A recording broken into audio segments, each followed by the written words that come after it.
रहाटगाव येथे 5 जानेवारी ते 9 जानेवारीपर्यंत श्री शिवलिंग प्राण प्रतिष्ठान कलशरोहण निमित्त भव्य कीर्तनाचे आयोजन करण्यात आले। या धार्मिक कार्यक्रमाचे आयोजन करण्यात आले असून श्री शिव मंदिर जुनी वस्ती येथे परिसरातील अनेकांनी हजेरी लावली।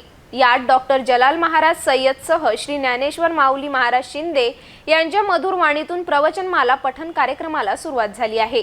या ठिकाणी वेगवेगळ्या कार्यक्रमाचे आयोजन करण्यात आले असून भाविक भक्तांनी मोठ्या संख्येने प्रवचनाचा लाभ घेत आहे।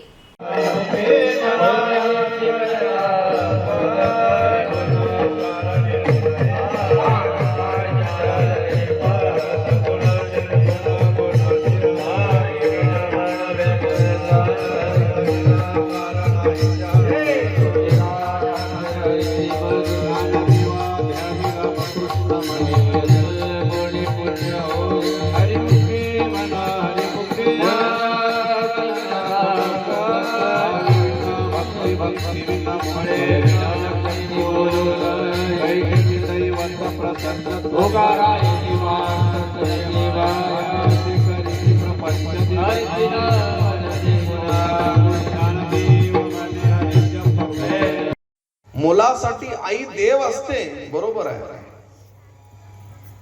आणि आईसाठी मुलगा सर्वस्व असतो, पण आपला बाबा असतो दुसऱ्याचा पिंट्या असतो। हे शोधण्यासाठी ज्या वेळेस ज्ञान प्राप्त होत असतं, चिकित्सा सुरू होते या देहाची, त्यावेळेस तो कैकेयीच्या माध्यमातून भरत, भ म्हणजे ज्ञान आणि रत म्हणजे त्यामध्ये मग्नता, भरत हे रामायण आहे। सीता म्हणजे काय? आपल्या जीवनाचं सार आहे। सीता जन्माला येताना जमीन पण पंचमहाभूतांपासून निर्माण झालो। हे शरीर मातीचं आहे, देह हा अनिला पाचाचा उसना, आणि शेवट या शरीराचं काय होतं? शरीराची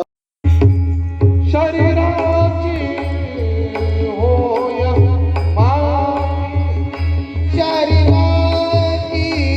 आता आमचा इथे जो कार्यक्रम ठेवला आहे तर तो आम्ही नवीन मंदिर उभारणी केली, शिव मंदिर, आणि त्याच्यामध्ये मूर्ती स्थापन केल्या।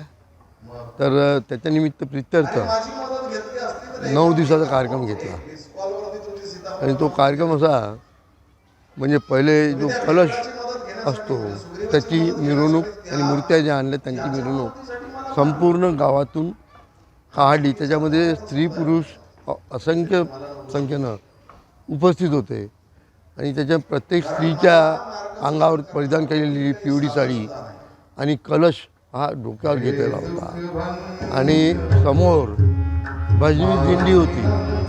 त्याचा आनंद संपूर्ण गावांनी घेतला। त्याच्यानंतर 3 दिवस पूजन चाललं, म्हणजे जो विधिवत कार्यक्रम, जुन्या मूर्तीचं तेज उतरवणे आणि नवीन मूर्तीमध्ये प्राणप्रतिष्ठा करणे, त्याच्यामध्ये असे 4 दिवस गेले।